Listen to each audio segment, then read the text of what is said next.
les enfants israéliens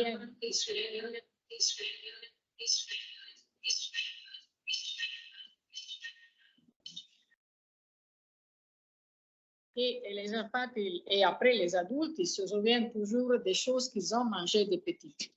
Et ça, quand une personne change d'un pays, etc., ils sont des points fondamentaux qui les reportent à leur culture. Et pour moi, la participation à Mille en Bouffe, ça a été très intéressante parce que déjà les noms, pour moi, reportent au roman de Mille et une nuits, que c'est lié au monde arabe, mais aussi parce qu'il a donné l'opportunité à beaucoup de femmes de montrer et de valoriser leur travail. Les femmes, les grands chefs du monde, ils sont normalement des hommes, ils ne sont pas des femmes. Et ça, c'est un peu bizarre, parce qu'effectivement, quand il s'agit de professionnaliser une activité que les femmes ils font tous les jours, bon, ça, la capacité technique, on peut dire qu'ils viennent un peu pas donner l'opportunité aux femmes de pouvoir se présenter aussi comme professionnalistes de la nourriture. Et pour nous, dans toutes les activités que nous faisons pour autonomiser les femmes, pour donner plus d'opportunités économiques, on part toujours de la nourriture. On part des choses que les femmes ils font, des petites, ils ont toujours fait et qu'ils savent bien faire. Et qu'ils ont un apport fondamental au monde. Sans manger, on ne vit pas. Ça, c'est un point fondamental. Les enfants, les bébés savent bien que la nourriture, c'est la première chose pour vivre. S'il n'y a pas à manger, ils vont mourir. Et là, c'est pour nous très intéressant ces discussions. Et surtout, pour nous, ça a été très important que Mille Bouffe a donné beaucoup d'opportunités aux femmes. Et surtout, de pouvoir montrer ce qu'on fait normalement. Les beignets, tous les points qu'au final, les femmes ils font dans des conditions difficiles, par exemple, avec des petits outils, des petits travail dans la terre, et aussi pour la production aussi des aliments. Merci beaucoup, Madame Morena. Donc, on va essayer de voir si une des participantes en ligne peut se présenter. Est-ce que professeur Hawa Sabo, est-ce qu'elle est joignable? Et si oui, on l'invite à faire sa présentation.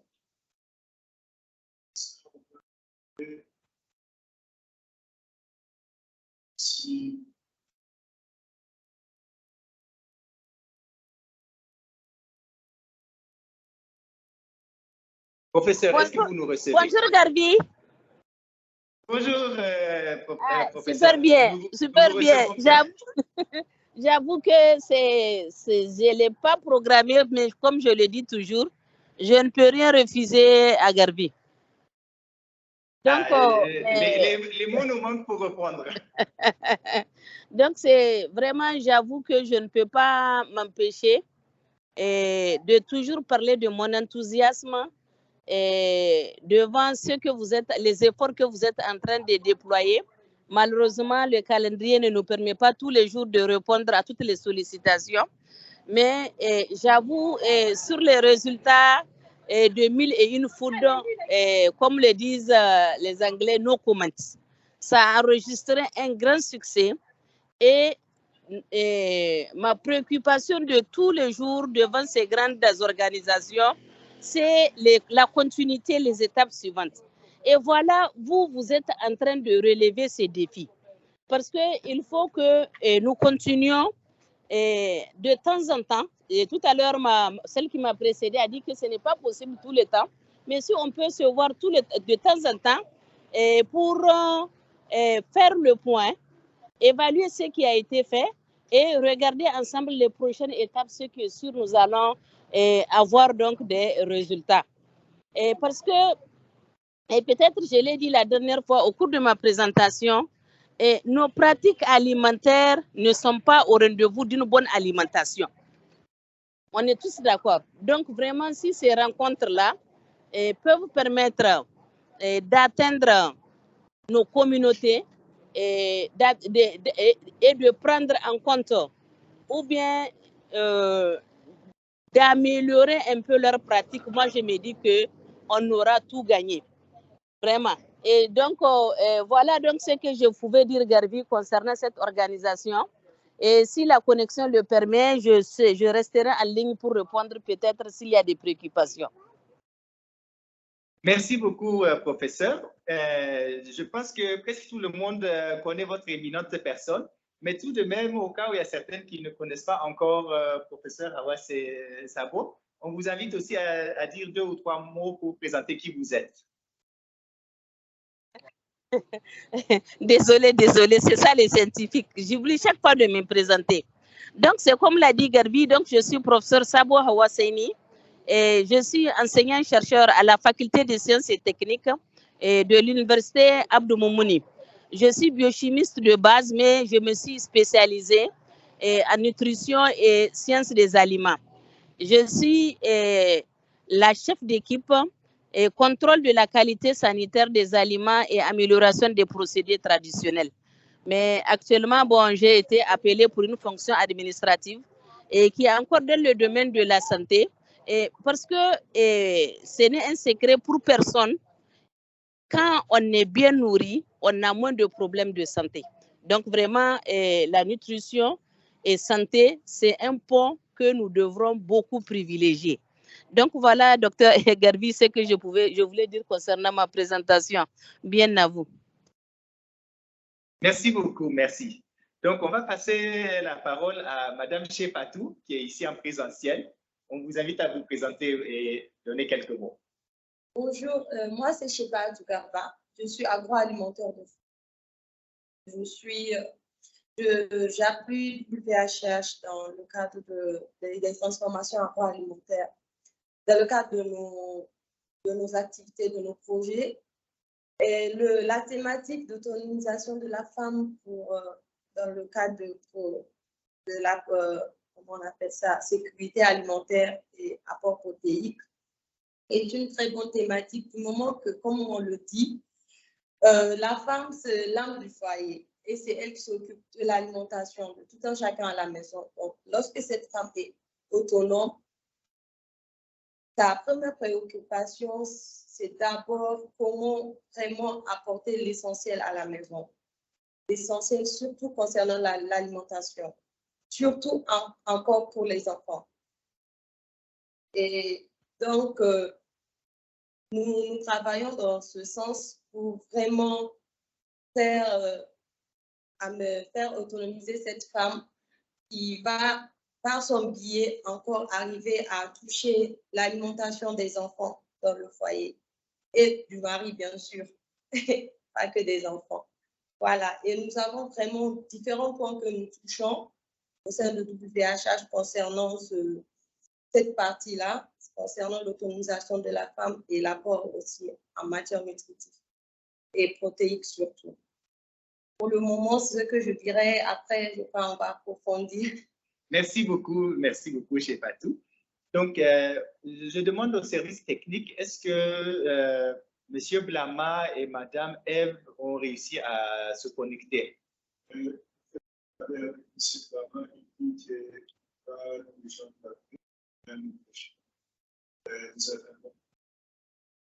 D'accord. Donc, nous allons commencer les discussions et au cas où ils arrivent à se connecter un peu plus tard, parce que ceux qui sont à l'intérieur du pays ont parfois des difficultés de connexion, on le sait malheureusement.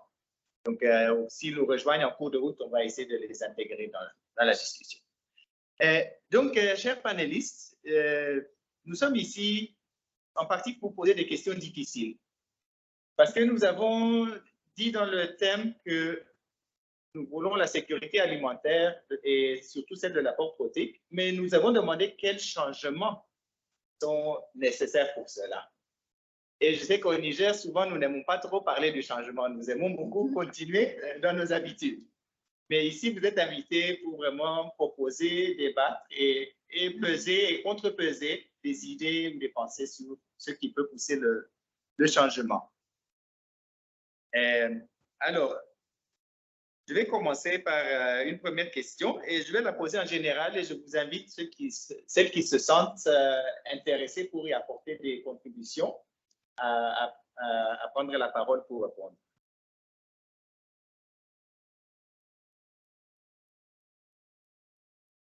Alors, la toute première question, vous avez même dit dans vos présentations que c'est presque toujours la femme qui s'occupe de l'alimentation du foyer. Et là, on va se poser la question, est-ce que, on sait que le foyer, souvent au Niger, a un régime un peu monotone dans l'alimentation. Est-ce que l'organisation actuelle des tâches ménagères optimise pour qu'il y ait plus de diversification dans l'alimentation? Et je tiens peut-être à préciser que même parmi les protéines, c'était dit dans le panel précédent, le fait de diversifier les sources protéiques permet aussi de mieux couvrir les besoins en acides aminés qui souvent peuvent être complémentaires et il y a d'autres micronutriments qui viennent en connexes qui sont complémentaires. Alors, si nous voulons encourager plus de protéines et plus de diversité protéique, y a-t-il des choses qu'on devrait réviser dans l'organisation du foyer et qui sont revisables d'ailleurs? Ou est-ce qu'on est dans un système déjà optimal?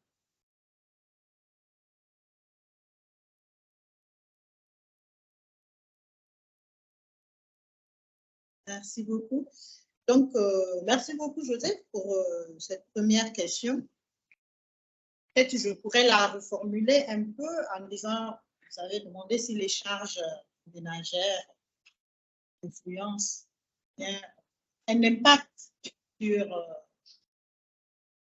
la diversification ou comment la nutrition. D'abord, je vais parler des charges ménagères pour la femme nigérienne, parce que là, on va parler de notre contexte nigérien. Et surtout, il n'y a pas que nigérien, il y a surtout un contexte rural, je vous dis, parce que la plupart du temps, c'est dans le monde rural vraiment qu'on a ce souci. C'est vrai que même en ville, il y a des personnes qui sont nantis, mais qui sont malnutries parce qu'elles n'ont pas, du moins les connaissances et également surtout les connaissances pour savoir, par exemple, la diversité, l'apport nutritionnel des aliments, etc. Donc, je pourrais dire que dans le monde rural, surtout, les charges ménagères vraiment ont une grande influence sur la nutrition en général, sur la femme d'abord, parce qu'il faut que la femme soit, je peux dire pas libre, mais qu'elle soit un peu déchargée. Il faut qu'elle soit un peu déchargée pour qu'elle puisse, comment on appelle ça, améliorer. D'abord, qu'elle puisse s'autonomiser. Si elle est un peu déchargée, elle peut pas s'éduquer, mais elle peut se professionnaliser, même si elle est rurale, en faisant l'agriculture, en faisant peut-être des activités génératrices de revenus, d'autres choses qui pourraient lui apporter des revenus. Et ce sont ces revenus qui vont lui permettre, surtout, d'améliorer le quotidien de la maison. Donc, je peux dire que au niveau des charges ménagères, parce que c'est ce que j'ai retenu, le premier point, il faut faire quelque chose. Il faut faire quelque chose et cette chose qu'on doit faire, c'est surtout voir comment améliorer le quotidien de ces femmes à travers, ça je pense que plusieurs projets le font, à travers la fourniture de quelques matériels qui pourront lui alléger les tâches, notamment les moulins, qu'elle ait l'accès à l'eau, à l'électricité. Vraiment, il y a des petits, il y a des moyens qui vont lui permettre d'alléger sa vie quotidienne. Et quand vraiment elle a plus de temps, quand elle aura plus de temps, elle pourrait penser à faire autre chose pour gagner de l'argent. Et c'est cet argent vraiment qui va lui permettre de fournir une alimentation. Mais une alimentation suffisante d'abord. Maintenant, il faut qu'elle ait aussi de la formation, de la sensibilisation pour savoir que l'alimentation, ce n'est pas l'alimentation qui est suffisante seulement. Il faut que l'alimentation soit équilibrée. Il faut qu'elle sache quelles sont les différentes sources protéiques très importantes. Par exemple, pour la croissance des enfants, pour éviter la malnutrition, pour, je ne sais pas. Donc, il y a aussi le côté formation.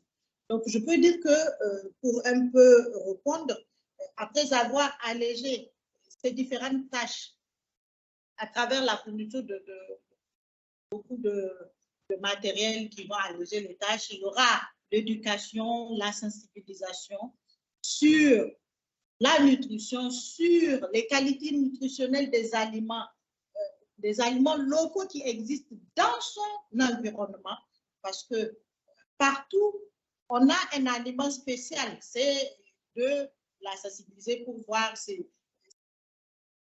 Je n'ai pas besoin toujours de dire qu'il me faut de la viande qui coûte cher ou bien il me faut du poisson qui coûte cher.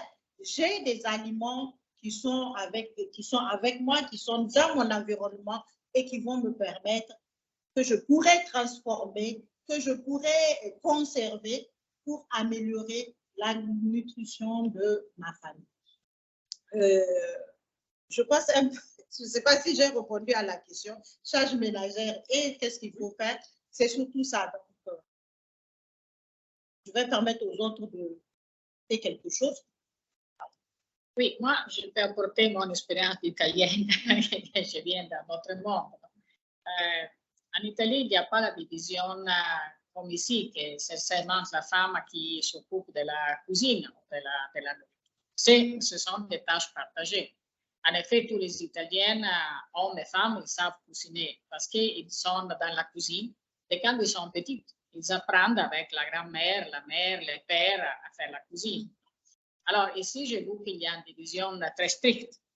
Les hommes ne vont pas dans la cuisine, non? Et ça empêche un apprentissage très, très simple, c'est avec les enfants qui sont petits. L'autre point, comme vous l'avez bien souligné, ce sont les instruments. C'est un peu difficile sans eau, sans électricité, sans une maison un peu plus facile de pouvoir faire une bonne nutrition. Ça, c'est un point fondamental. Je pense qu'il y a des problèmes structurels que c'est très difficile de changer. Non? Nous pouvons donner des indications, mais on ne peut pas dire à la femme qu'il doit avoir beaucoup d'eau, quand pour elle, on doit les prendre avec des bidons, 3 litres, et c'est pour toute la journée, pour faire la cuisine, pour laver, pour boire. Non? Ce sont des conditions difficiles dans les zones rurales. L'autre point que je pense que, pour mon expérience, c'est l'importance de l'école. L'école, il devrait avoir une partie d'information, soit pour apprendre à produire des aliments. Il y a des expériences qui sont positives, qui sont les jardins potagers des écoles. D'autres, surtout pour utiliser ces aliments. On sait bien que pour les enfants, aussi qu'on peut dire que l'aliment est nutritif, s'ils n'aiment pas, ils ne veulent pas le manger. L'expérience de la spiruline de notre panel précédent me dit bien, si le goût n'est pas bon, on ne mange pas. Aussi, si on dit que c'est bien. Et là, on peut aussi changer parfois de l'intérêt pour les enfants, parce que s'ils sont vus comme est-ce que les produits eux-mêmes ils ont produit, ils sont plus intéressés à les manger après. Et l'autre, ce sont faire des essais de nouveaux plats, de nouvelles combinations. Mais là, il s'agit surtout de, comme on l'a bien dit ma collègue précédente, de décharger un peu la femme. Parce que si tout est sur les épaules de la femme, c'est difficile après de prétendre, non? Parce que la femme est en charge d'enfant, parfois elle est enceinte, il doit nourrir déjà un enfant, il doit s'occuper de la maison, il doit aller aussi à produire dans les champs, non? C'est compliqué, non? Et c'est difficile. Alors, je pense qu'on doit voir ça d'un point de vue global, non? Pas seulement penser à une chose particulière. Mais je pense qu'avec 3 points, un changement un peu culturel, que l'homme puisse aussi être engagé dans les tâches de la cuisine, non? Ça ne veut pas dire de laver les plats, mais aussi de faire la cuisine, non? De comprendre l'importance de ne pas manger les choses frites tous les jours, par exemple, parce que ça, après, il a une rechute sur la santé, par exemple. des points très simples. L'importance de la production agricole dans les écoles. Pour nous, ça a été dans beaucoup de projets très positifs, surtout pour les enfants et les filles. Et l'autre, c'est de donner tout d'outils et de décharger la femme à des tâches qui l'empêchent effectivement de pouvoir penser à d'autres possibilités d'apprentissage ou de changement. Et l'autre, c'est, comme je l'ai dit, c'est une éducation alimentaire à l'école.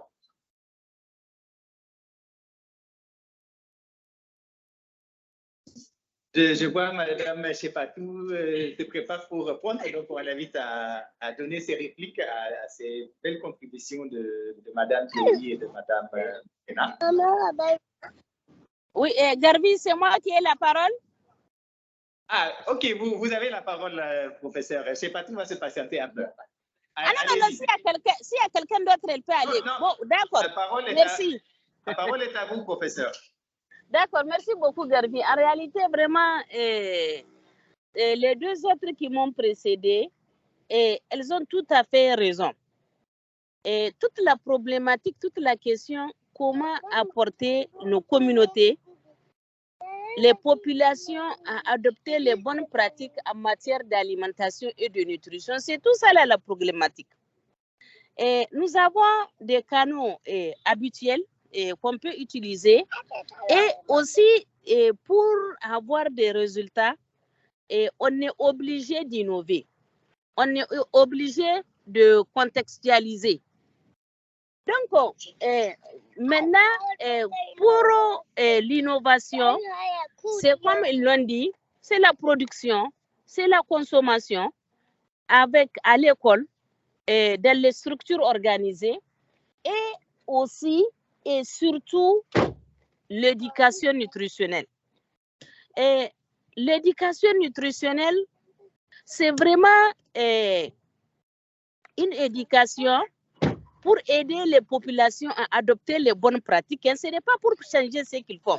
C'est pour qu'ils puissent adopter les bonnes pratiques. Parce que pour réussir une éducation nutritionnelle, il faut vraiment beaucoup de conditions. Par exemple, ça se dit, l'éducation nutritionnelle n'a pas de fruits, ne porte pas de fruits quand elle ne touche pas tous les membres du ménage et par des canaux différents. Par exemple, les enfants peuvent être éduqués à l'école, les maris à travers l'école des maris, les femmes à travers les groupements féminins, etc. Mais quand même, il faut que tout le monde soit impliqué. L'éducation nutritionnelle ne portera pas de fruits tant que ce n'est pas organisé au niveau local. Localement, avec les locaux, pour les locaux et avec les moyens locaux. C'est ça l'éducation nutritionnelle.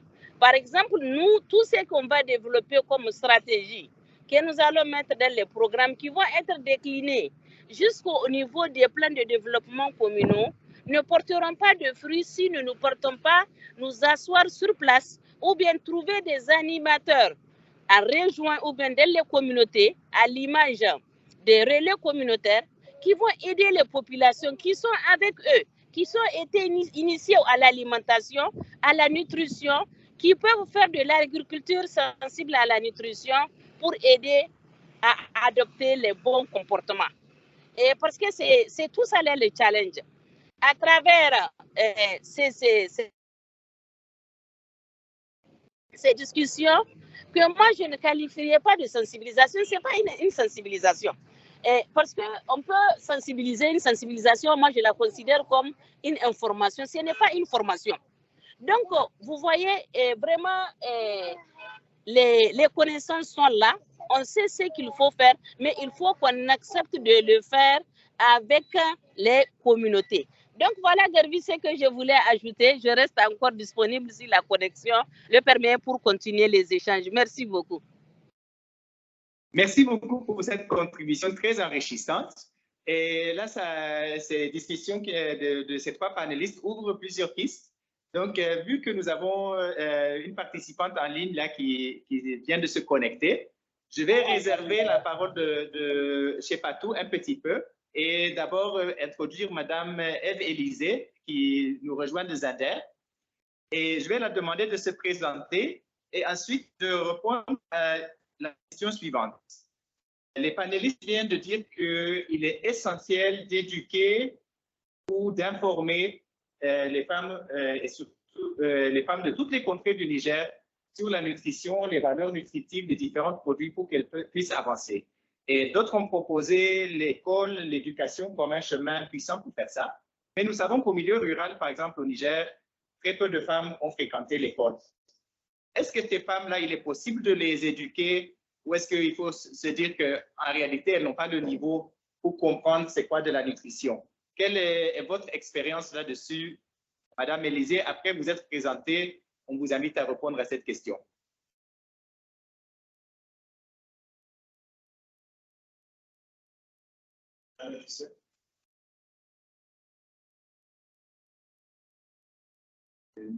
Est-ce que le micro est soldé? Madame Élisée, nous ne vous entendons pas.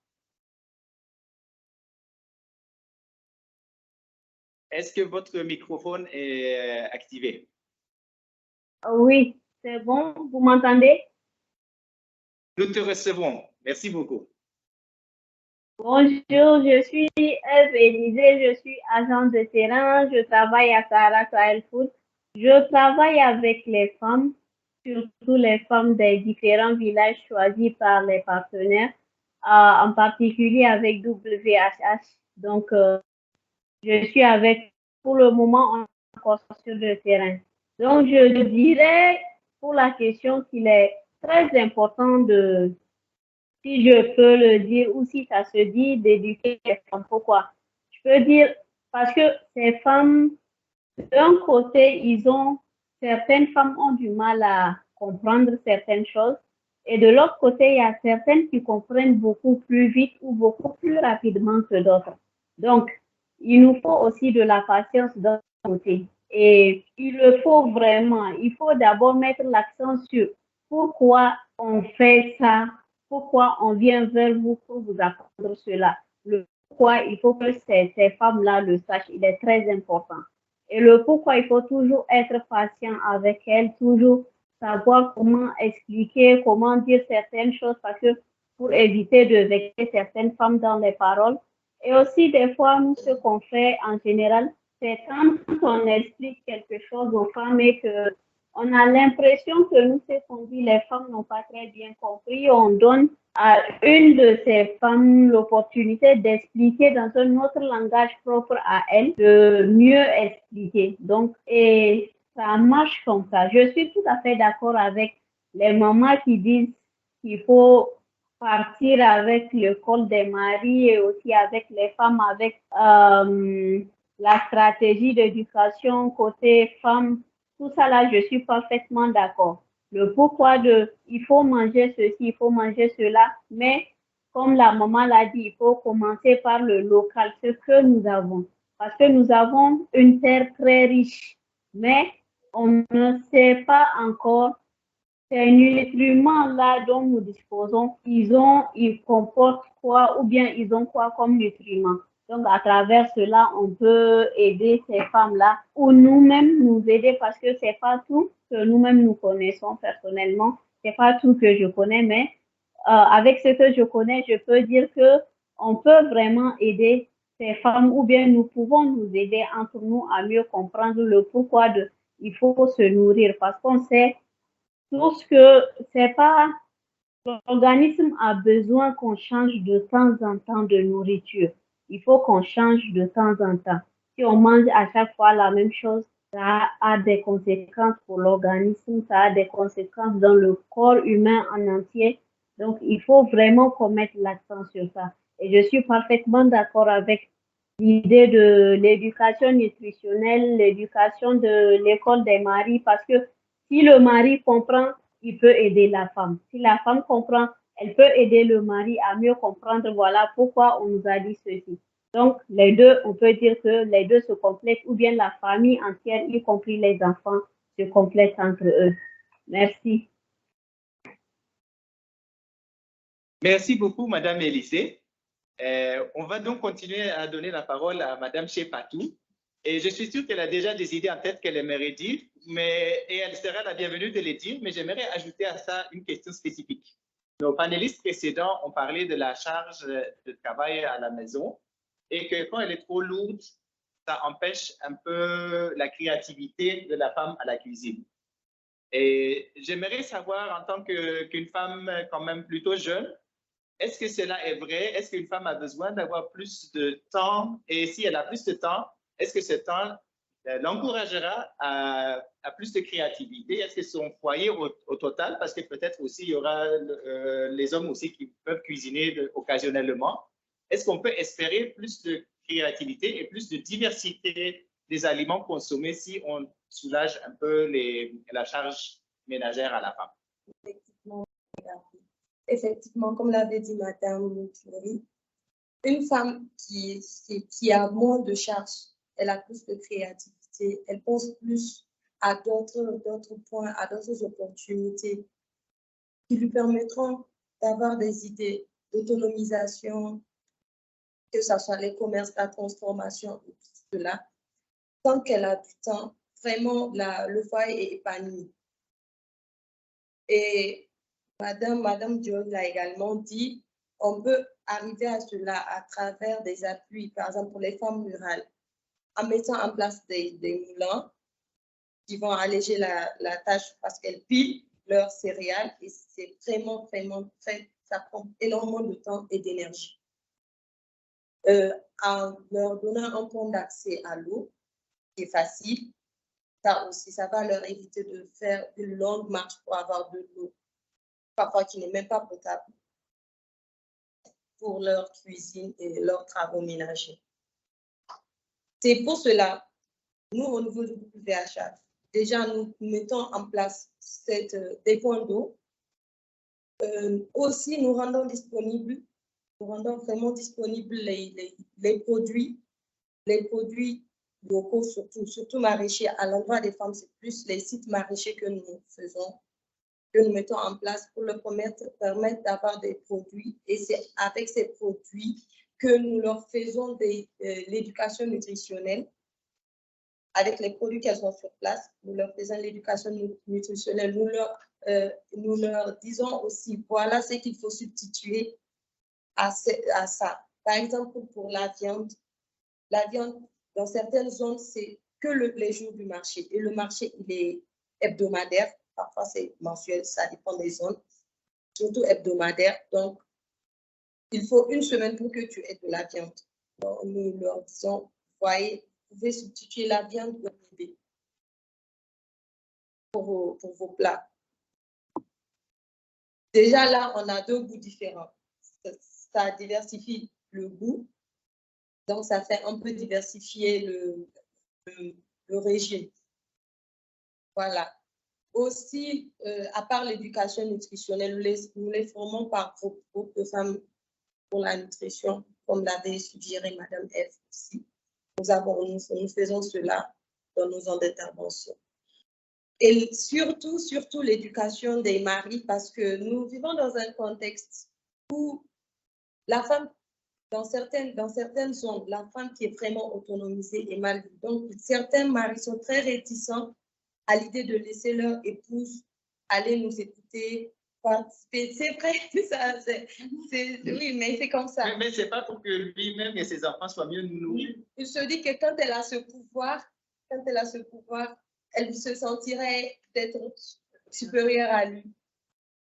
Effectivement, nous sommes dans un contexte qui est malheureusement cela. Donc, nous faisons l'école des maris pour leur faire comprendre que non, c'est pour le meilleur être de tous ces gens de la maison. C'est pour que toute cette famille s'épanouisse. Ce n'est pas que pour la femme. Donc, vous venez de dire des choses très puissantes, là, un peu explosives même. Et je vais continuer sur ces piles. D'abord, je vais demander si M. Blama a pu nous rejoindre.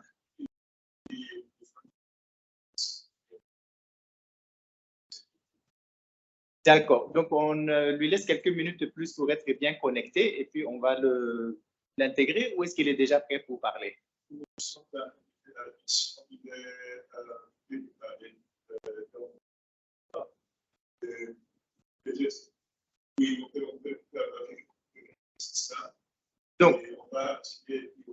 En attendant que M. Blama soit bien connecté, moi, je vais donc poser un petit dilemme. Vous venez de dire, chers panélistes, que c'est les femmes qui assurent plus ou moins la nutrition de la famille, de toute la famille, vous avez dit. Et pourtant, paradoxalement, on se dit que celui qui a les clés de la ressource, peut-être, pourrait se servir le mieux. Et le paradoxe, c'est qu'ici, au Niger, les hommes sont nettement mieux nourris que les femmes. La malnutrition est plus aiguë chez la femme que chez l'homme.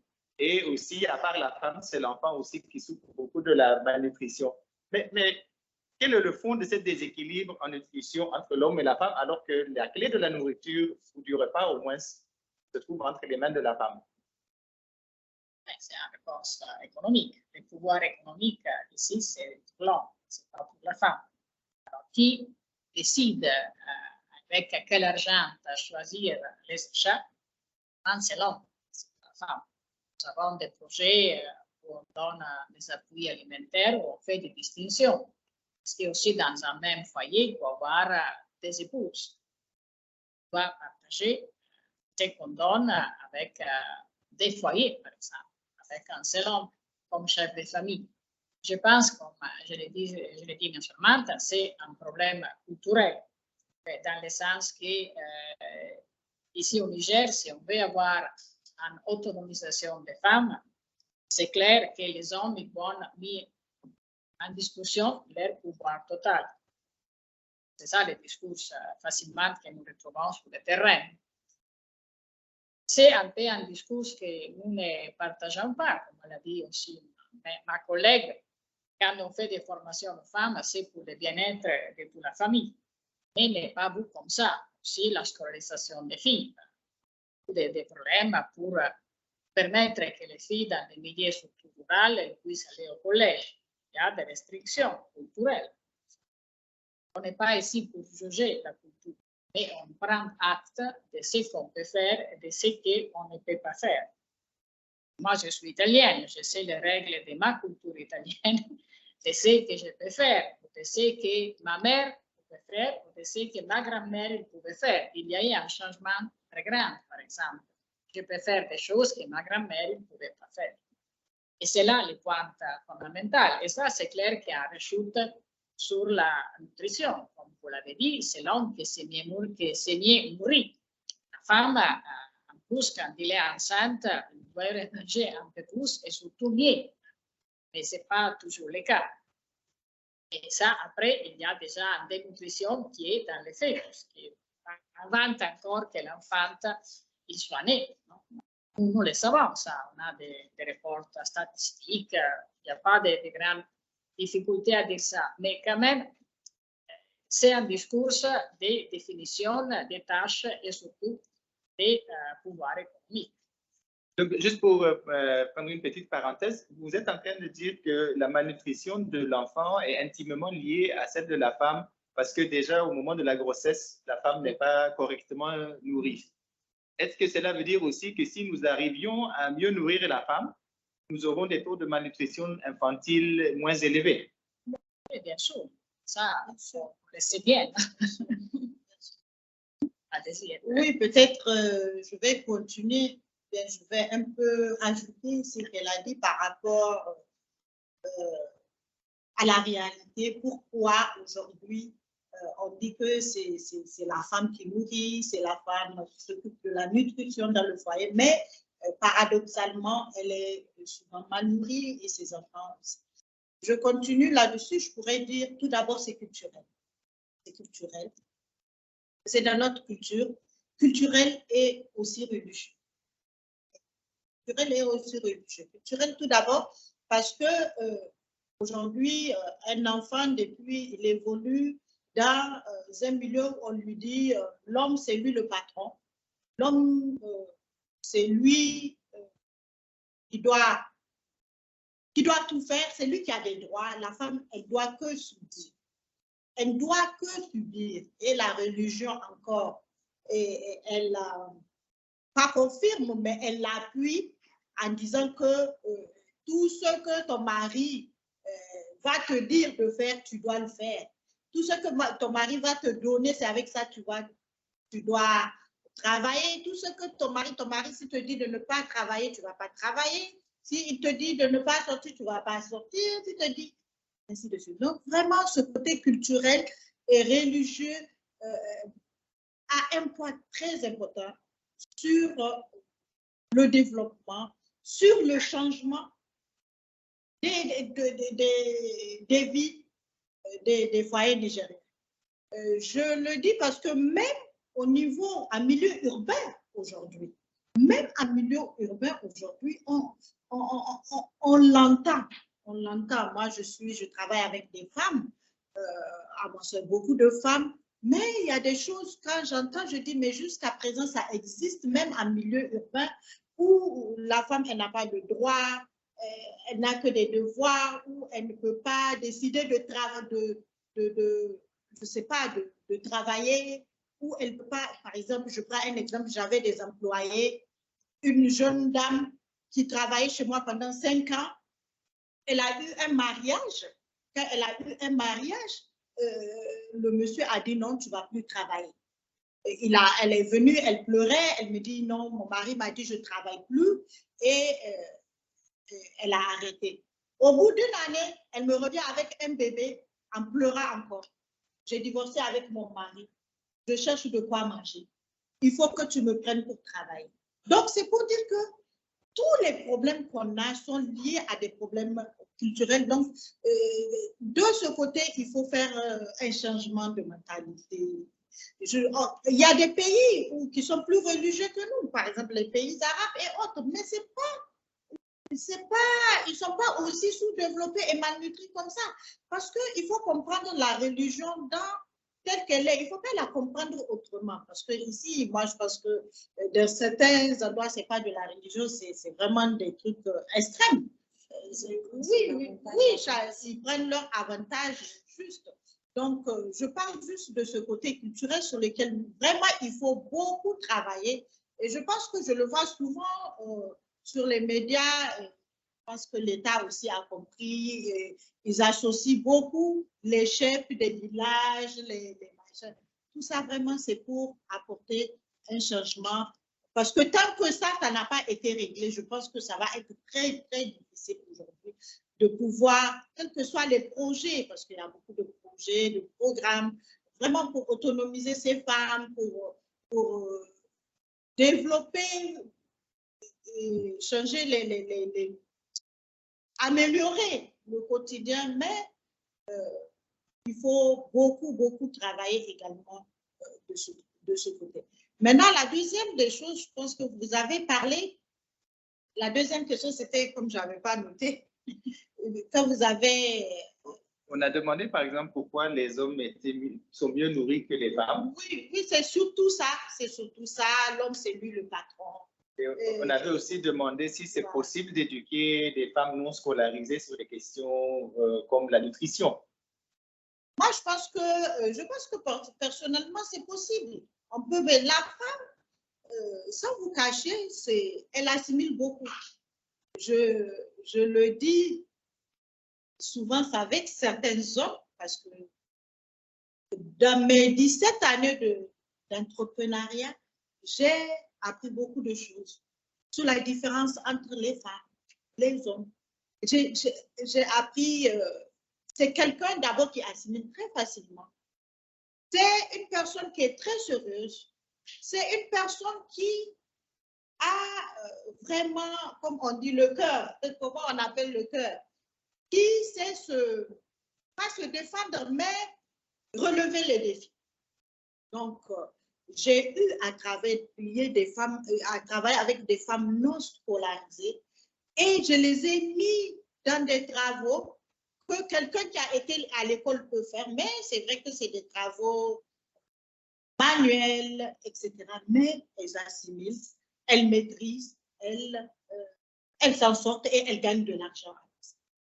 Je ne vois pas par comment leur faire des formations, les éduquer, va causer un problème. Il suffit juste d'avoir vraiment un bon contexte, des bonnes méthodes vraiment pratiques qui vont avec leur disponibilité et qui vont avec leur vie quotidienne. Voilà. Donc, je demande encore au service technique s'il y a des évolutions sur les participants en ligne. Oui, donc il y a un certain nombre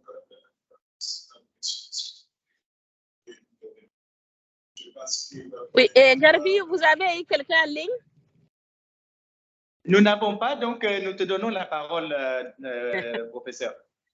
D'accord, et merci beaucoup.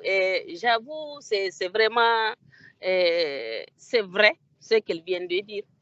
Les problèmes sont complexes, multiples et multiformes, mais ce n'est pas impossible. Parce que, je l'ai dit toujours en très simple, on nous a appris depuis l'école primaire que dès qu'on a un problème, on a une solution. Je me rappelle, on écrivait résultat, solution, opération, quelque chose comme ça. Pardon, solution, résultat, opération. Donc, ça veut dire quoi? Ça veut dire qu'on peut y arriver. On peut y arriver, mais avec tout ce qui vient d'être égrené comme problème, il faut qu'on agisse sur le terrain par des canaux différents. Et les possibilités d'assimilation des non-instruites, c'est-à-dire les femmes qui n'ont pas été à l'école. Mais c'est très possible quand on prend la physiologie. On est tous dotés des mêmes compétences. Maintenant, en fonction de l'usage qu'on va en faire, le cerveau va s'ouvrir ou le cerveau va se refermer. Donc, c'est juste pour dire que c'est bien possible au niveau local et avec des canaux identifiés localement d'apprentissage, c'est bel et bien possible. C'est bel et bien possible. Moi, par exemple, j'ai suivi une émission en Inde où, par exemple, pour relever le taux d'alphabétisation, il y a des groupes de femmes qui se sont constitués pour aider les jeunes femmes qui travaillent et assurer la garde de leurs enfants. Donc, qu'est-ce qui se passe? Toutes celles qui viennent chercher son enfant, et l'État paye les femmes. Maintenant, toutes celles qui viennent chercher son enfant, elle est tenue d'enseigner les femmes là pendant 30 minutes ou 15 minutes, en fonction de son programme. Donc, vous voyez, c'est très possible, mais on ne peut pas tout de suite trouver une solution globale à tous ces problèmes. Les solutions, elles sont locales et elles demeurent locales. Parce que localement, probablement, on pourrait trouver un canal d'apprentissage pour ces jeunes, pour ces femmes qui ne sont pas instruites, etc., etc. Et maintenant, au niveau de la répartition de la ration, qu'on le veuille ou pas, c'est la femme. C'est la femme qui est la chef de ménage et c'est elle qui fait la répartition. Souvent, je provoque les commerçants là pour leur dire, pardon, une fois quand ils viennent chez nous, ils disent, ils mettent la cuillère dans la sauce. C'est ce que c'est. Ah, les sauces de chez les fonctionnaires, il n'y a pas de viande dedans. J'ai dit oui, mais effectivement, nous, on n'a plus besoin de viande. La viande, c'est pour les enfants. Ah non, nous, nos tasses sont remplies de viande. J'ai dit d'accord. Mais tous les soirs ou bien tous les jours, on vous appelle à partir du grand marché pour vous dire qu'un enfant est à l'hôpital. Il faut venir acheter les ordonnances, il faut payer les frais médicaux, etc., etc. Bon, il y en a qui ont une petite jugeote, ils disent, ah, d'accord. C'est pour cela vous comprenez? Donc, c'est tout ça. Un instant, on vous demande de retourner 2 phrases en arrière. On vous avait perdu un petit instant. Aïe. Donc, je disais que c'est des questions qu'on peut aborder dans les quartiers, dans les villages, etc., qui peuvent faire tache d'huile. Donc, vraiment, c'est pour vous dire que c'est très possible d'instruire ces femmes-là, mais il va falloir que nous travaillions localement pour avoir donc des résultats. Docteur Garbi, est-ce que j'ai répondu à vos questions? Oui, c'est très bien. Et vous est-ce qu'il y a une question? Je vais poser une question suivante. Oui. Donc, vous avez soulevé le sujet de la sauce. Et dans un des panels au festival, il y avait un intervenant qui a dit que typiquement au Niger, dans un foyer, l'homme assure la pâte, la femme assure la sauce. Or, nous savons que c'est généralement dans la sauce qu'on trouve les protéines. beaucoup plus que dans la pâte, le tuwo. Le tuwo est surtout fait d'amidon. Si nous voulons que la famille donc, mange plus de protéines, donc plus de bons ingrédients de sauce, que ce soit la viande, le poisson, ou que ce soit toutes ces feuilles protéiques que nos femmes mettent dans la sauce, ou même le niébé qui souvent est intégré dans la sauce. Que faut-il faire? Est-ce que c'est parce que la femme n'a pas assez accès à la terre ou elle n'a pas assez de temps, ou qu'est-ce qui fait qu'on mange peu de sauce et beaucoup de ces amidons? Oui, j'avoue que je reviens et je le dis, les problèmes spécifiques locaux, on les rencontre localement. Il y a des zones, par exemple, où les femmes ne doivent même pas faire le marché, donc c'est vraiment l'homme qui détermine tout. Maintenant, les femmes, même si elles ne doivent pas faire les marchés, je me dis à tout hasard, par exemple, si on les initie avec des cultures hors sol, chez elles, par exemple, un sac rempli, un seau rempli, où elles peuvent cultiver des légumes, moi je pense que c'est une très bonne chose. Mais le plus souvent, vraiment, la viande, c'est l'homme qui détermine ça aussi, en dehors de la farine. C'est l'homme qui produit les céréales, celui qui doit mettre à la disposition de la famille. Mais même la viande, on sait, au village, c'est le jour de marché, c'est les hommes qui ramènent la viande. Donc vraiment, mais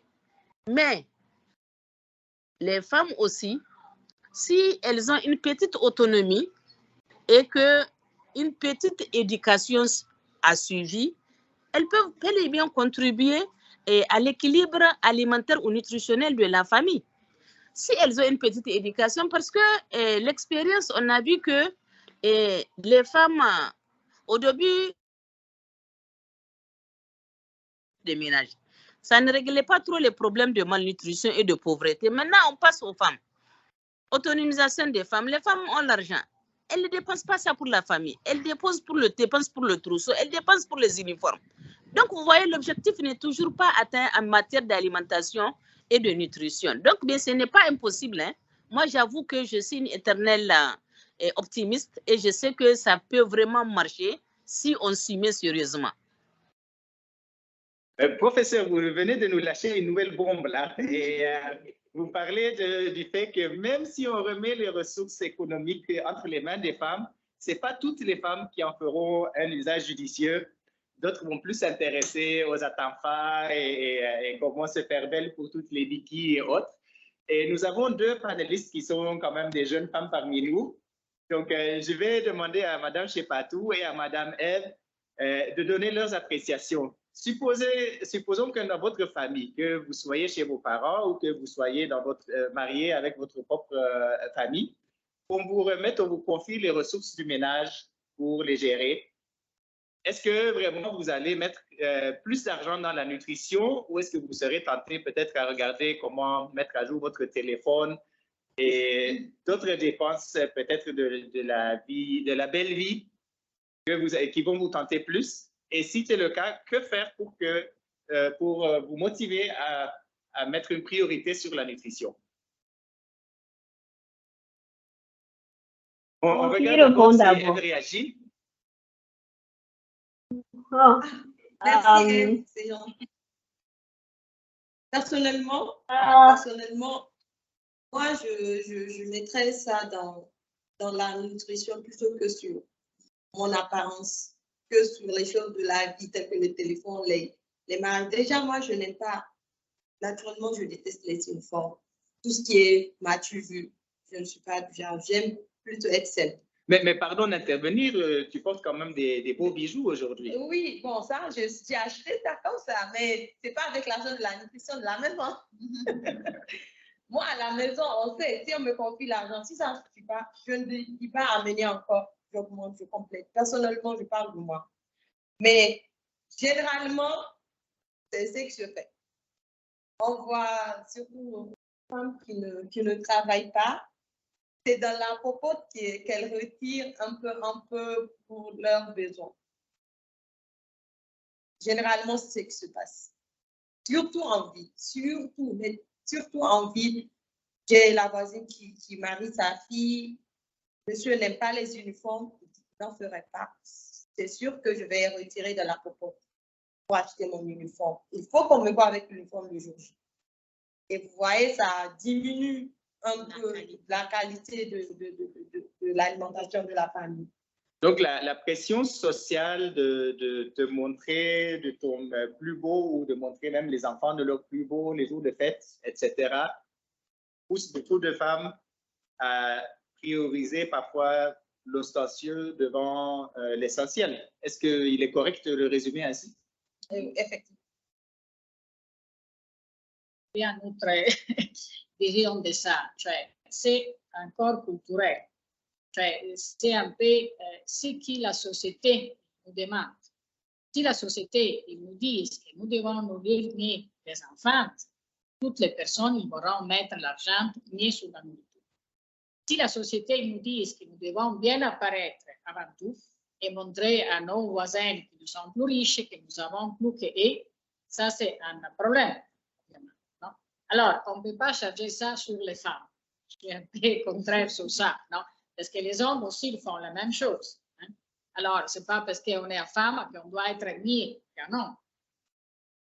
Alors, je pense que c'est un problème encore culturel. Si la société, effectivement, il demande de bien apparaître, que l'apparence est plus importante de ce qu'on mange, par exemple, c'est clair que tout le monde mettra l'argent sur l'apparence et pas seulement sur l'alimentation. No? Mais si la société il demande d'avoir une bonne santé, s'il y a réellement une prise de décision à niveau gouvernemental de politique où on dit que la santé est avant tout, les personnes ils seront plus intéressées à se bien nourrir qu'à montrer qu'ils sont bien vêtus ou qu'ils ont beaucoup d'argent, par exemple. Ça, ils sont des choix politiques des pays. Et je reviens au fait que c'est un problème culturel. Mais je ne suis pas d'accord de chercher ça seulement sur les femmes. Les hommes aussi, ils achètent beaucoup de cellulaires, beaucoup de montres, beaucoup de choses, toutes les nouveautés digitales, d'équipements qui sont les hommes qui les achètent, qui sont très chers, par exemple. Quand les hommes, ils ont un cellulaire beaucoup plus avantagé que les cellulaires qu'à la femme, par exemple. Ça, c'est vrai, non? Effectivement. En fait, nous vivons dans sous une pression sociale. Le m'as-tu vu remporte plus que le tout. On s'en fiche de tu as mangé, ton ventre est plein, mais tu dois sortir, avoir une très belle apparence en société, que ce soit l'homme ou la femme. Moi, je pourrais rajouter surtout, je pourrais rappeler encore et insister sur le côté culturel, religieux et le côté éducation aussi. Toutes ces femmes, par exemple, si on dit à une femme, si tu manges mal, tu vas avoir d'abord tu vas être malnutrie, tu vas avoir un enfant qui est malnutri et qui ne va pas bien se développer, qui aura un retard de croissance, qui va avoir une croissance intellectuelle très affaiblie. Il y aura un impact sur la population, sur la communauté. Si on les forme, on leur démontre, si elles savent que voilà tel aliment, par exemple, la pâte que vous donnez qui est plate, où il n'y a rien, il n'y a pas beaucoup de nutriments dedans. Et il faut juste renforcer avec quelques aliments nutritifs, etc. Si on lui montre tout ça, je pense que ça va changer. Aujourd'hui, la femme de nature, c'est la mère quand même. Je ne peux pas faire quelque chose que je sais qui va apporter des problèmes à ma famille, à mes enfants. C'est une question de mentalité, une question d'éducation. Elle ne sait pas. Il faut vraiment beaucoup travailler là-dessus. Pour moi, c'est vraiment l'éducation. Toutes ces femmes, même à Niamey, qui peuvent acheter des uniformes, acheter des machins, on voit leurs enfants dans la rue, ils font du n'importe quoi. C'est une question d'éducation. C'est une formation. Elles ne sont pas bien informées, c'est vrai. Elles ne sont pas bien vraiment informées sur tous ces plans que Mme Jory vient d'énumérer. Oui, c'est ça, c'est l'éducation. Il faut les éduquer. Il faut vraiment beaucoup de... Et dans tous les domaines, que ce soit le côté nutritionnel, le côté santé, le côté, c'est pas bien-être. Oui, voilà. C'est ça en fait. Merci beaucoup. On revient en ligne. On va demander à Madame Eve de se prononcer. Et je vais rappeler peut-être que dans la première édition de ce panel, Madame Eve avait soulevé que parfois, ce matu-vu, ce besoin de se montrer, voire même l'effet pervers qu'il peut y avoir des mamans qui parfois même rendent leurs enfants malnutris pour, par exemple, pouvoir bénéficier de certaines aides humanitaires qui sont conditionnées par l'état de nutrition et de santé de l'enfant et qui, en ce sens, donc, sont peut-être en train de hypothéquer l'avenir de leur enfant pour pouvoir peut-être se payer quelques pagnes ou quelques objets de moindre importance. Alors, Madame Eve, est-ce qu'il est, à votre avis, possible de changer cette priorisation de choses pour que l'ostensieux, l'apparence soit moins importante que l'essentiel qui est la bonne nutrition? Est-ce qu'il est possible de faire comprendre aux femmes qu'en investissant dans la nutrition des mamans et des enfants, on aura des enfants plus intelligents qui, peut-être à long terme, donneraient plus de revenus aussi à la famille indirectement? Bon, je peux dire que oui, parce que dans la normalité, aucune femme ne veut voir son enfant malade. Normalement, aucune femme ne veut et ne doit voir son enfant malade. Donc, si cette femme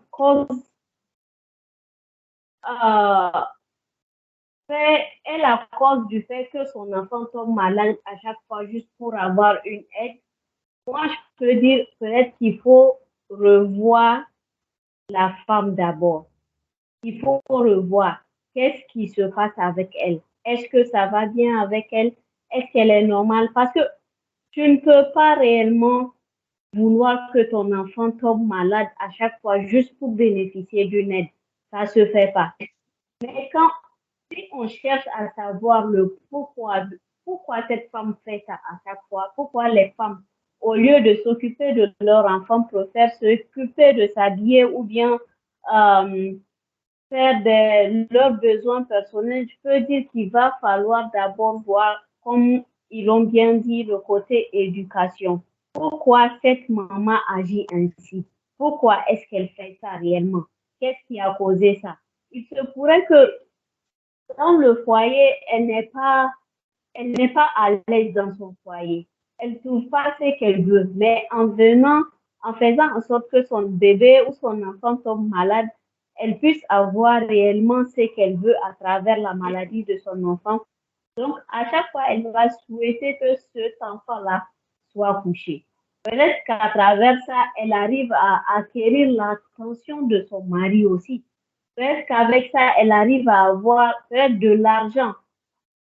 Peut-être qu'elle a un objectif qu'elle veut atteindre. Mais sinon, dans la normalité, une femme qui est bien portante, une femme qui va bien dans sa tête, ne doit pas et ne veut pas voir son enfant couché malade. Ça ne se fait pas. Donc, il faut vraiment revoir l'éducation. Il faut vraiment faire en sorte de montrer à ces mamans-là, à ces futures mamans-là, pourquoi est-ce qu'il faut se nourrir correctement. C'est là que l'éducation nutritionnelle vient. L'hygiène vient, la santé vient, tout vient. Donc, si on apprend à ces mamans-là ou à ces futures mamans le pourquoi, on peut dire, voilà la cause, ce qui cause réellement la malnutrition chez la femme, la malnutrition chez l'enfant. Et si elle le sait, à partir de là, elle peut, si elle le veut, essayer de vaincre cela avant que ça n'arrive dans son foyer. Mais si elle-même, cette femme-là, provoque la malnutrition dans son foyer, il faut vraiment là, peut-être revoir maintenant l'approche qu'il faut faire pour ces femmes-là. Chercher à savoir pourquoi est-ce qu'elles cherchent à rendre leur foyer malnutri d'abord et après chercher aussi une technique d'approche vers ces femmes pour leur enlever carrément cela de sa tête. Il faut savoir aussi, moi et je sais pas, tout réellement, on aime bien se nourrir, on aime manger ce qui est bon. Franchement, côté uniforme, c'est pas notre point fort, ça c'est vrai. Parce que je sais pas, Atou et moi, je peux dire qu'on s'entend très bien, on aime manger ce qui est bon, mais au contraire, Je sais pas, moi, j'aime pas trop ce qui fatigue mes dents. Mais par contre, je sais pas, elle, oui, ça passe, elle aime bien ce qui fatigue ses dents, mais par contre, elle n'aime pas trop ce qui peut fatiguer ses dents en mâchant, il faut trop mâcher pour avaler. Non. Mais sinon, pour bien manger là, il faut bien manger, franchement. Et côté habillement aussi, la femme a un réflexe. La femme aime se voir bien habillée. Et aussi, il faut savoir que l'homme aime voir sa femme bien habillée. Donc, les deux côtés, l'homme aime voir son foyer bien nourri et aussi l'homme aime voir sa femme bien habillée. Les deux peuvent aller si on essaie peut-être d'avoir une balance qui peut résoudre le problème de nutrition et aussi résoudre le problème d'habillement des femmes dans le foyer. Si on peut avoir une balance de 50-50, tu manges bien, tu nourris bien ta famille, ton mari, tes enfants et en même temps, tu t'habilles bien, tu le fais bien. Ça peut se faire, mais à partir du moment où si cette femme a la conscience du fait que mon foyer doit être bien nourri. Si mon foyer est bien nourri, là, je peux m'habiller. Et aussi, l'habillement, il ne faut pas dire qu'à chaque fois, tu vas faire des beaux habits, des beaux habits, des beaux habits. Bon, je ne sais pas, Atou et moi, pour le moment, on ne nourrit personne. On vit encore avec nos parents, on ne nourrit personne. Donc, on contribue dans la nutrition de la famille. Ça, on le fait. Mais comme jusqu'à présent, la charge de la famille n'est pas encore sur nous, là, je peux dire que c'est un peu différent, notre situation comparée à celles qui sont déjà des mamans ou celles qui s'apprêtent à être des mamans. Là, c'est différent, même si on contribue dans la nutrition de la famille. Là, c'est bien, on le fait. Et je peux dire que si les femmes arrivent à comprendre cela, il faut une très bonne nutrition dans la famille, surtout les enfants, pour que les enfants aient une très belle et bonne croissance. Elle arrive à comprendre cela. Je peux dire que la femme peut bien gérer et l'homme peut aider sa femme à bien gérer. C'est mieux à deux, mari et femme. Il est dit, comme la maman l'a dit, le côté de religion dans la Bible, il est dit qu'ils sont liés, ils deviennent une seule chair. L'homme et la femme deviennent unis. Donc, c'est une seule personne. Donc, si l'un n'arrive pas à bien gérer, je peux dire que l'autre peut bien gérer. Mais le problème qui se pose ici, c'est quand la femme, avant le mariage, travaille, après le mariage, maintenant, il vient se poser le problème. La maman l'a dit, le mari dit que tu ne vas pas travailler. Alors que de nos jours, on sait très bien qu'il y a l'éducation des enfants, il y a l'école, la nourriture, l'eau, l'électricité. À deux, ils peuvent mieux gérer la situation que quand c'est une seule personne. Quand la charge est sur une seule personne, il est toujours, dès que la fin du mois vient, il est toujours frustré. Ah, il y a l'eau, la facture d'eau, la facture maison, nourriture, le frigo doit être plein. Il y a les enfants, il y a l'habillement des enfants, l'habillement de ma femme. Alors que quand la femme travaille, elle contribue aussi, je peux dire, certaines femmes contribuent jusqu'à 50%, certaines femmes vont au-delà de 50% dans le foyer. Et ça aussi, c'est une situation qu'il faut vraiment revoir dans notre pays parce que ça arrive, il y a plusieurs exemples. Il y a plusieurs exemples de ça et ça se passe réellement. Après le mariage, le mari décide qu'elle ne va pas travailler et ça finit par un divorce après avoir eu un ou deux bébés. Et là, la femme est obligée de quitter avec le bébé. Et en même temps, il y a des hommes qui ne s'inquiètent pas de la nourriture des enfants. C'est à la femme de les nourrir. Et déjà, l'homme a déjà empêché à cette femme de travailler après le mariage. Et maintenant, après deux ou trois bébés, il la divorce. Maintenant, elle va les nourrir avec toi. Il y a ça aussi. Merci beaucoup, Madame Eve. C'est très instructif et je vois que vous rejoignez un peu ce que Madame Diori a dit tout à l'heure par des femmes qui commencent à travailler. Ça a l'air d'évoluer bien et puis avec le mariage, elles suspendent et malheureusement, ce n'est pas toujours que le mariage tient et elles se retrouvent à une situation plus difficile que la case de départ. Et je vois que vous rejoignez un peu aussi Madame Morena quand vous dites que la pression sociale pour l'authenticité ne provient pas uniquement des femmes, mais aussi en grande partie des hommes qui exigent que les femmes soient belles, que les femmes gèrent l'extérieur en première position. Alors, on va essayer de voir si dans l'audience, je vois qu'il y a plusieurs hommes connectés. Est-ce que nous aurions des hommes qui ont des questions ou des observations à faire sur ces sujets que nous venons de discuter? Oui, Herbie. Oui, professeur. Oui, juste un petit additif, hein, parce que tout à l'heure, l'autre panéliste disait qu'ils ont envie de manger tout ce qui est bon. Et c'est juste pour l'aider à comprendre que ce n'est pas, l'organisme ne dit pas qu'il veut ce qui est bon. L'organisme veut qu'on lui donne ce dont il en a besoin. Ça, c'est très important. Voilà, donc c'est ça. Et d'ailleurs, les aliments qui sont plus durs à mâcher répondent souvent mieux aux besoins de l'organisme que ceux qui sont faciles à mâcher. Oui, parce que même ce matin, juste une parenthèse, je fais la bagarre à la maison. Comme j'ai pris le petit déjeuner avec tout le monde, j'ai fait des omelettes plus du pain et j'ai interdit la mayonnaise. Parce que ce n'est pas une mayonnaise que j'ai fabriquée moi-même. Maintenant, il y a eu plein de gens qui ont caché leur portion pour ne pas manger ça à ma présence. Pour aller la mayonnaiser. Voilà, quelque chose comme ça après. Donc, vraiment, j'avoue, ce qu'elle a dit, c'est vrai. Mais notre contexte, ce n'est pas facile de faire l'équilibre, hein, parce que il faut les ressources. Les ressources, avec le salaire même d'une catégorie A1, c'est catastrophique.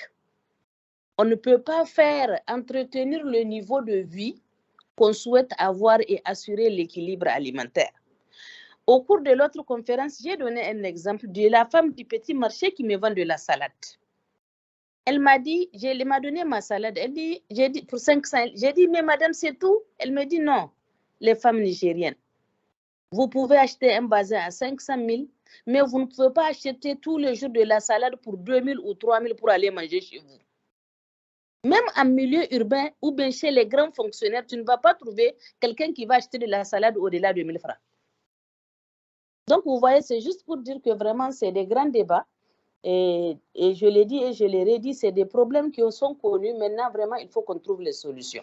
Je vous remercie. Très intéressant. Bon, on relance l'invitation à l'audience. Est-ce qu'il y aurait des hommes qui aimeraient se prononcer sur le sujet? Et en particulier, on lance l'appel sur la question le rôle des hommes à pousser les comportements et les mentalités des femmes. Est-ce qu'il y a des contributions qui peuvent venir de l'audience? Sur aussi le même, comme on a désactivé les micros et les vidéos, comme ça peut être. Ça peut être justement aussi question de parler des expériences dans nos zones des opérations, bien des expériences qui sont aussi dans le cadre des projets que nous sommes en train de faire.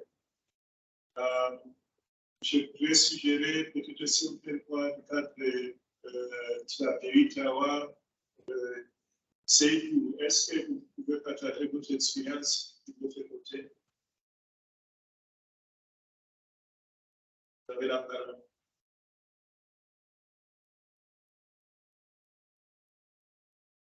Saïd, vous êtes là?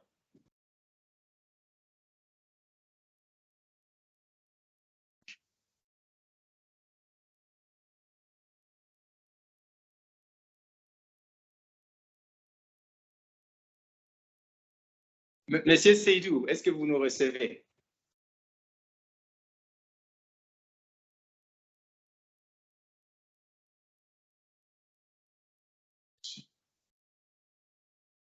Je ne sais pas si les autres collègues aussi ont besoin de mettre de leur contribution.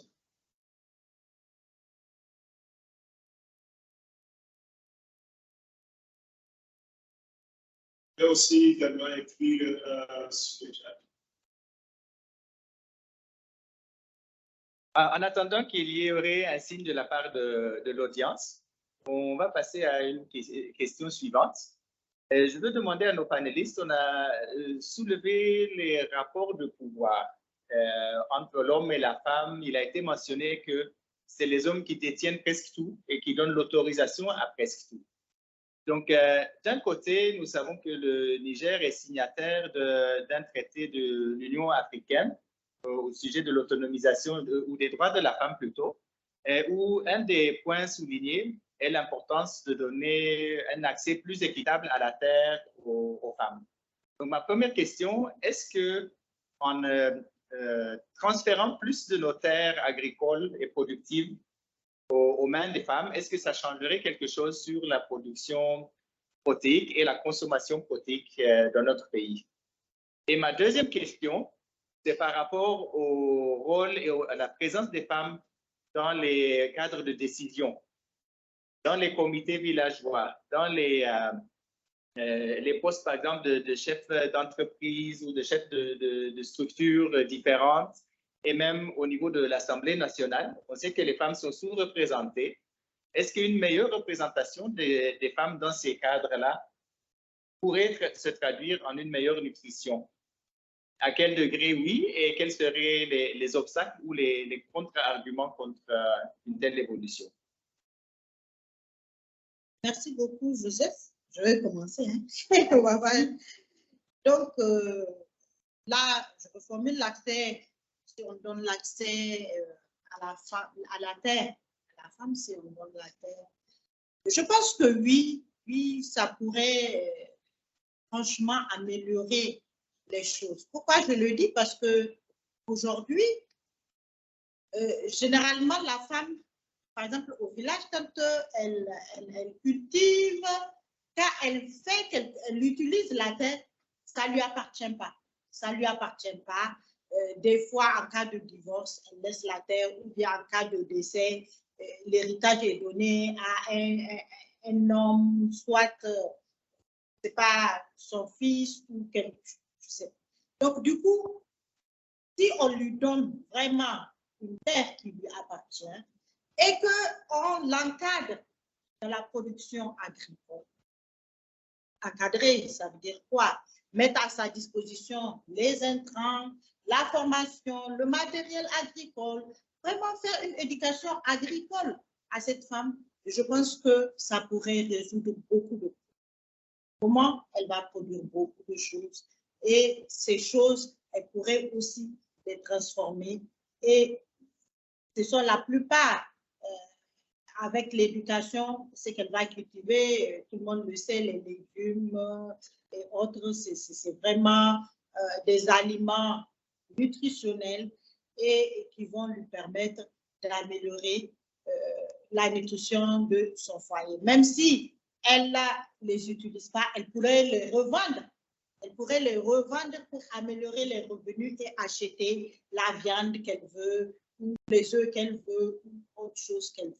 Donc, franchement, je pense qu'il faut qu'elle ait accès à la terre. Il faut qu'elle ait accès à la terre.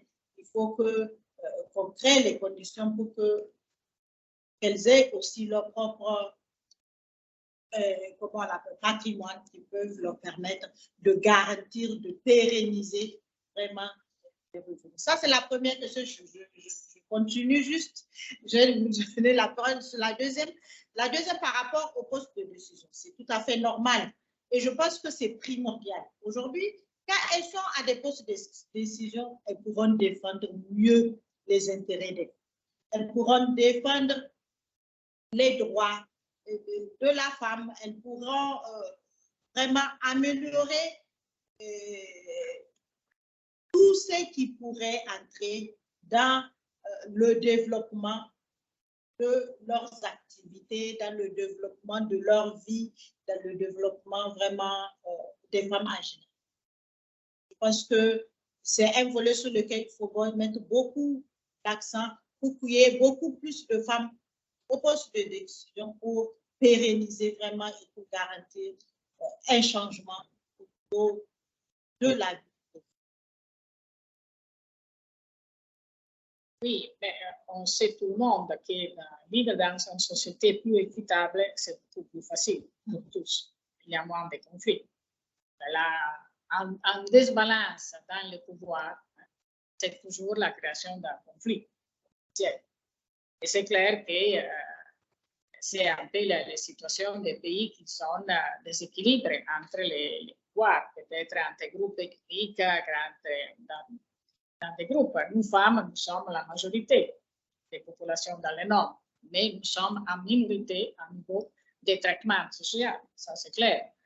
Chaque femme, il vit dans son pays, dans la société où elle est née. Non? Mais c'est toujours ça qu'il croit, il peut engendrer des problèmes. Non? Et l'équitable dans le pouvoir, toujours dans les sociétés qui ont un pouvoir équitable entre hommes et femmes, entre groupes ethniques, etc., sont les sociétés qui ont un meilleur développement. Ça, c'est historique, pas de souci. Non? Moi, j'ai travaillé dans beaucoup de pays où il y avait, par exemple, en Amérique du Sud, une différence entre les groupes indigènes et les groupes au pouvoir. À un moment où les deux se sont rencontrés, les deux groupes, et les groupes au pouvoir indigènes ont pris le pouvoir, la société est améliorée beaucoup. Et beaucoup de conflits qu'il y avait avant, il n'y a plus. Dans le sens que, de toute façon, on doit comprendre et on doit balancer le pouvoir. Si le pouvoir est 100% d'un côté et l'autre n'a pas de pouvoir, ça veut dire qu'il y aura des conflits. Ça, et pour nous, ça, c'est aussi la base de la coopération. Toute la coopération que nous sommes en train de faire et nos visions, nos buts, c'est d'avoir un équilibre dans le pouvoir pour éviter les conflits. On peut faire le développement seulement où il y a la paix. On ne peut pas faire le développement dans une situation de guerre, par exemple. C'est impossible. Non? Vous voyez maintenant l'Ukraine, on peut seulement penser à la guerre, pas au point que les personnes vont se mourir. Ça, ce sont des points qu'on ne peut même pas parler de ça. Non? Parce qu'il y a une guerre. Non? Alors, pour nous, c'est fondamental. Et effectivement, quand il y a des situations de pouvoir pas claires, tendues, le développement n'est pas là. Merci, Madame Morena. On demande à nos deux jeunes femmes panélistes qu'est-ce qu'elles ont à dire sur ça, sur l'équilibre de pouvoir. Madame Morena vient de nous dire qu'une société où le pouvoir est plus multipartite, où toutes les parties importantes de la population sont correctement représentées et correctement écoutées, serait à la fois plus paisible, elle aurait moins de conflits et elle connaîtrait un développement économique et nutritionnel plus positif. Est-ce que c'est vrai? Et si c'est vrai, est-ce que c'est quelque chose qui peut se changer à votre temps? Parce que Madame Morena, Madame Diori, Madame Professeur Sabo sont un peu plus proches de l'époque où elles ont fait ce qu'elles devaient faire. Et c'est vous qui devez prendre la relève pour voir comment on va aller en avant. Parfaitement. Et comme vous l'avez dit, elles ont fait ce qu'elles devraient faire et elles ont vraiment travaillé pour que nous, maintenant, on soit là où on est. La plupart, je ne parle pas que de nous ici, mais des jeunes filles, vraiment des jeunes filles. Parce que ces femmes, mis à part toute la bataille qu'elles ont menée de la vie pour les droits aussi, elles sont une source d'inspiration. Elles ont été une source d'inspiration pour nous, elles le restent encore. Et c'est en les voyant, parce qu'avant, c'était que des hommes que nous voyons, boss, tout ça, chefs d'entreprise. Après, les femmes ont commencé à sortir. Il y a Madame Memouna, il y a Madame Zainab de Kossom, il y a Aïcha Toumidaoudou, c'est des femmes il y a les femmes, les journalistes, l'actuelle directrice de la RTN. Je l'admirais beaucoup quand je la voyais à la télé quand j'étais petite. Docteur Ferjani, c'était ma femme, c'est mon idole. Elle était basketteuse et tout ça. C'est ce que j'aimais. Vous voyez, toutes ces femmes, elles ont, comme vous l'avez dit, elles ont fait vraiment ce qu'elles devraient faire pour nous inspirer. Et là, notre génération, nous continuons à nous battre pour nous faire entendre pour le droit, pour nous imposer aussi dans la société. Parce que si on voit les postes, par exemple, les plus valeureux, c'est que les hommes qui les occupaient avant. Mais maintenant, on commence à les donner aux femmes. Et c'est toujours vraiment pour moi, c'est toujours un plaisir de voir une femme à un grand poste. Quand je vois une directrice pays, je dis waouh, je me vois déjà à sa place. Quand je vois un chef d'entreprise, je me dis waouh, elle a bataillé parce que je sais que c'est pas, ça n'a pas été du tout facile avec tous les hommes autour parce que c'est à eux qu'on donnait le pouvoir le plus. Et eux aussi, maintenant ça commence à changer comme mentalité, mais avant on se dit, quand il y a une femme, on ne te considère pas. Même quand on prend les décisions, tu fais partie du groupe de prise de décision, mais ton opinion compte vraiment moindre par rapport à la leur. C'est ce qu'ils auront décidé. Toi, tu ne ferais que subir. Mais maintenant, tout le monde parle et tout le monde est écouté. Et même à la maison, ça commence à... Ça va maintenant dans les foyers.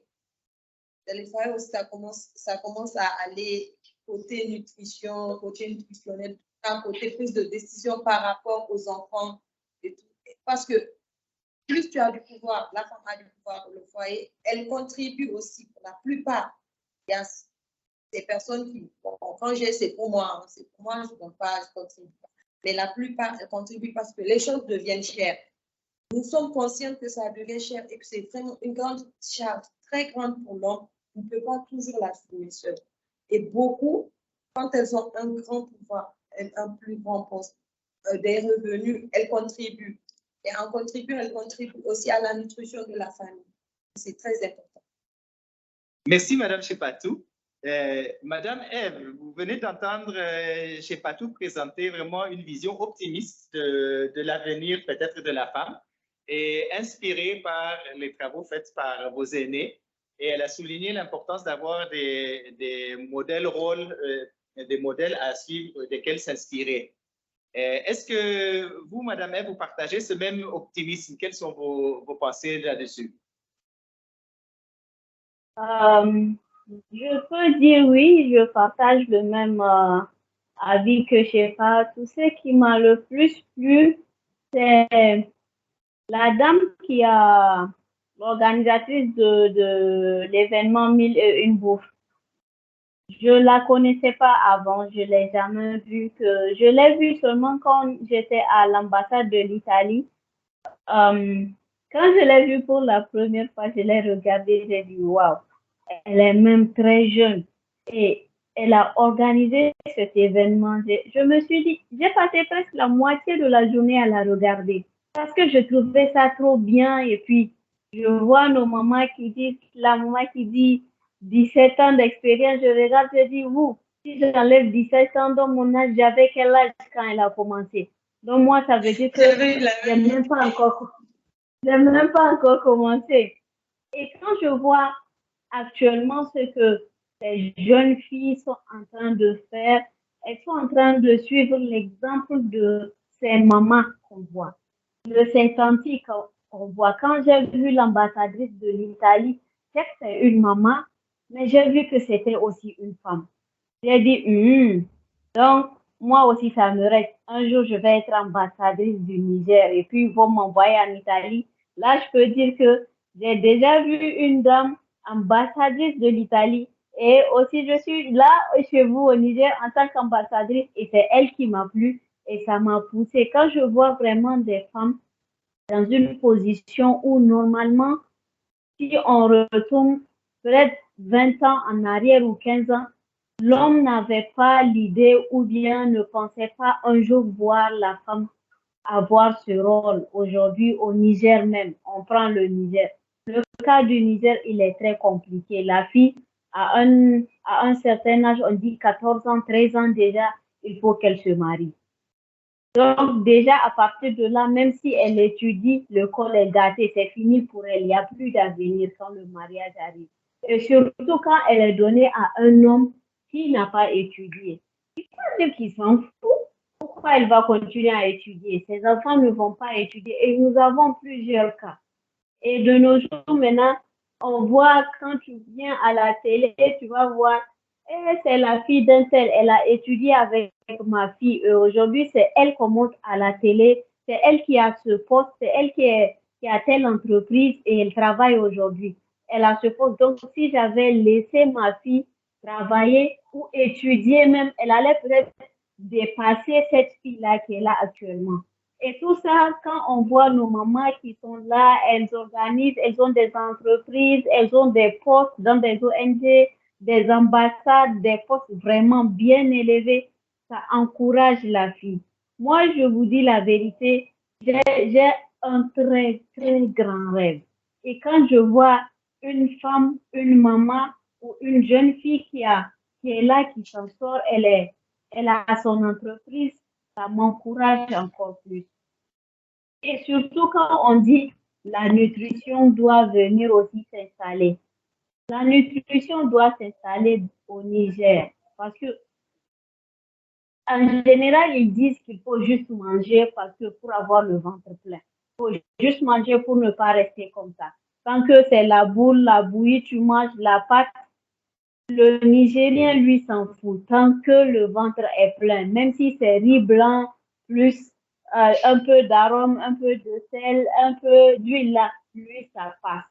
Alors que l'organisme ne veut pas de ça. Aujourd'hui, tu prends le riz blanc, demain, tu manges la même chose. Après-demain, c'est la boule, la bouillie.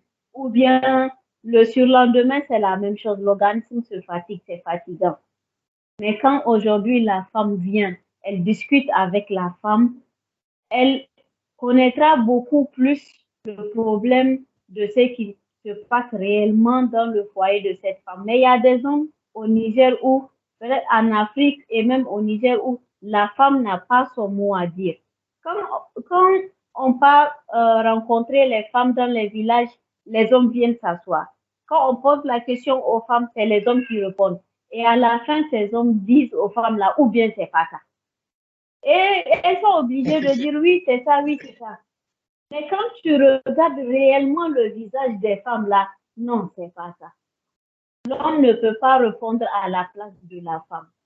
Tu ne peux pas répondre à un problème de ton foyer à la place de ta femme. Certes, tu peux le faire, oui, mais la femme est mieux placée pour répondre à un problème quelconque, surtout en ce qui concerne le foyer, les enfants et la nutrition.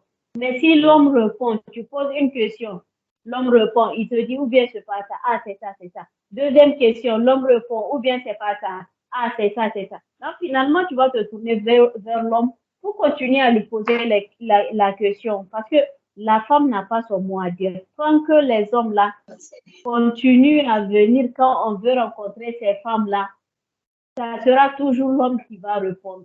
Et c'est toujours le problème. Quand tu viens dans un village, tu dis tu veux voir les femmes, c'est les hommes qui viennent d'abord s'installer. Et ensuite, les femmes viennent après. Et c'est les hommes qui répondent aux questions posées aux femmes. Donc, tu ne peux pas réellement comprendre ce qui se passe. Et quand tu dis tu veux aussi voir ces femmes-là individuellement, tu vas voir un homme qui va venir se poser derrière elle ou bien derrière toi ou bien se cacher d'un côté en train d'écouter ce que sa femme-là ou bien la femme est en train de dire. Et en fin de compte, tu te rends compte que peut-être qu'elle va finir par dire quelque chose qui va finir par devenir un problème pour elle. Il y a des zones où vraiment les femmes n'ont pas de mots à dire. Ça, c'est très difficile de comprendre. Merci beaucoup, Madame Eve.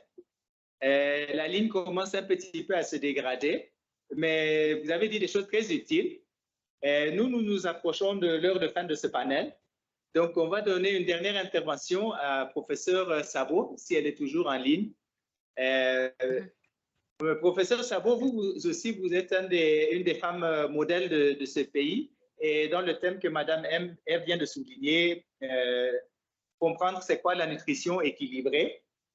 Donc, on vous laisse donner quelques dernières appréciations et réflexions avant de conclure définitivement ce panel. D'accord, merci beaucoup Garbi. J'avoue que je leur dis vraiment, c'est un plaisir pour moi. Et quand je vois la jeunesse qui est en train d'émerger, vraiment, ça me réconforte dans ma position et ça me met un baume au cœur. Parce qu'on a fait ce qu'on peut. Vraiment, c'est comme elles l'ont dit, nous avons créé un environnement favorable. La balle est dans leur camp.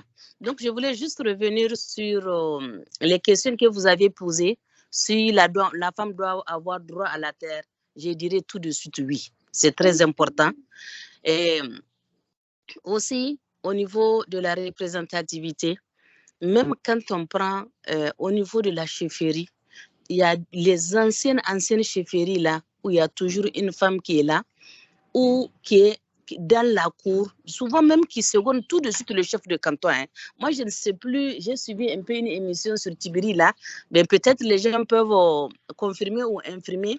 Il y a une dame de la cour qui s'appelle, je ne sais plus si c'est madame ou bien, en tout cas, donc c'est juste pour dire qu'il y a toujours une femme qui est là pour prendre ou bien pour défendre les causes des femmes. Parce que les problèmes des femmes ne sont connus que par les femmes, comme l'a dit tout à l'heure mon prédécesseur. Donc vraiment, c'est très important. Et les femmes modèles, elles existent et vous voyez, elles créent de l'inspiration, elles créent de l'envie aux jeunes filles d'avancer. Donc, ça crée de l'émulation et tout ce qu'on cherche. J'avoue que c'est très important que les femmes modèles acceptent de sortir, de parler et de partager leur expérience, même si c'est en off avec les jeunes. Et c'est très important. Donc, vraiment, pour dire aussi que le problème de l'alimentation et de la nutrition, moi, de plus en plus maintenant, avec tout ce que les panélistes viennent d'expliquer, souvent, je me dis, est-ce qu'on ne va pas remonter au niveau des droits de l'homme au Niger? Je ne sais plus si c'est 11 droits ou bien c'est 9 droits là qui est affiché un peu partout dans la ville de Niamey. Le droit à l'alimentation, moi, à mon sens, ça ne suffit pas. Est-ce qu'on peut compléter le droit à une alimentation équilibrée ou bien le droit à une alimentation variée et équilibrée? Parce que théoriquement, même nous qui sommes du domaine, il faut par exemple 21 jours pour avoir l'équilibre en diversifiant l'alimentation. Donc, imaginez ce qui peut se passer chez nous où on fait riz-pat. Donc, c'est très important. 21 jours, vous voyez ce que ça fait. Pratiquement un mois où il faut diversifier l'alimentation. Donc, vraiment, on est derrière vous et on va toujours, autant que possible, essayer d'accepter, d'échanger avec vous et pour peut-être contribuer à l'amélioration du niveau de connaissance. Donc, en tout cas, Garvey, merci et vous avez tous nos encouragements. Merci beaucoup, professeur. Merci. Et avec ces paroles-là, on va clôturer ce panel. Un très, très grand merci à tous nos panélistes pour les excellentes interventions. Et un petit mot, coup de cœur et d'encouragement aux seniors panélistes pour vraiment le rôle modèle qu'ils sont en train de jouer envers les jeunes générations. On vous demande de persévérer là-dedans parce que vous l'avez entendu vous-même, vous avez été source d'inspiration à au moins 2 panélistes ici et sûrement à une multitude d'autres jeunes femmes dans ce pays. Merci aussi à l'audience pour avoir été avec nous, pour avoir écouté et suivi. Et nos excuses vraiment pour les problèmes de connexion qui ont fait que M. Blama, qui en tant qu'homme nous aurait donné quelques autres perspectives aussi sur la question, n'a pas pu nous rejoindre pour partager ses expériences. Mais un grand merci et on vous souhaite aussi tous un très bon début de week-end. Merci.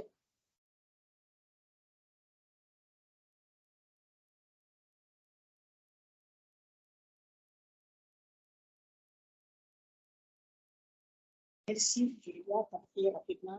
Merci, madame. Merci, je vais la prochaine. Oui.